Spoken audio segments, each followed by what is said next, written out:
Shooting তো বন্ধই আছে। রাশমিকা মান্দানা বাতিল করেছেন সিনেমার প্রচার, স্থগিত হয়েছে একাধিক অনুষ্ঠান। পায়ের চোট বড্ড ভোগাচ্ছে দক্ষিণী এই অভিনেত্রীকে। অবস্থার উন্নতিও হয়নি। রাশমিকা জানিয়েছেন পায়ের ব্যথায় ঠিকমতো দাঁড়াতেই পারছেন না তিনি। অভিনয় করতে না পারলেও সিনেমার প্রচারে সর্বোচ্চ চেষ্টা করে যাচ্ছেন তিনি। মুম্বাইয়ে একটি সিনেমার ট্রেইলারে মুক্তির দিনে অভিনেত্রী কিছু ছবি ইনস্টাগ্রামে প্রকাশ করেছেন। সেখানে দাবি করেন একদমই ভালো নেই তিনি।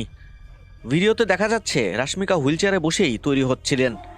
পরে তার সহ অভিনেতা ভিকি কৌশল তাকে মঞ্চে উঠতে সাহায্য করেন। সেসব ছবি পরে ইনস্টাগ্রামে দিয়েছেন রাশমিকা। ছবির ক্যাপশনে তিনি লেখেন, আমায় খুব সুন্দর করে সাজিয়েছেন সবাই, কিন্তু একেবারেই বাহ্যিক।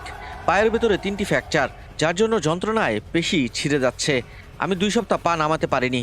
সত্যি সোজা হয়ে নিজের পায়ে দাঁড়ানোটা খুব মিস করি। কদিন ধরে পায়ের যন্ত্রণায় অস্থির রাশমিকা ভক্ত সমর্থকদের উদ্দেশ্যে একটি মেসেজও দিয়েছেন।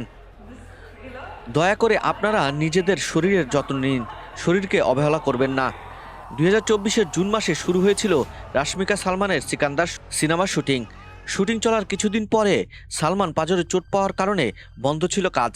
সালমানের বাড়িতে গুলি চলার কারণেও শুটিং বন্ধ ছিল। এবার রাশমিকা পায়ের আঘাতে ফের স্থগিত শুটিং। আগামী বছর ঈদে মুক্তি পাওয়ার কথা রয়েছে AR মুরগাদাস পরিচালিত এই সিনেমা। নির্মাতারা জানিয়েছেন এই ছবিতে সালমান একেবারে নতুন রূপে ধরা দেবেন। বাজেট নিয়ে কোনো কার্পণ্য করছেন না প্রযোজক সংস্থা। তবে রাশমিকার পায়ের চোট বাড়াচ্ছে দেরি।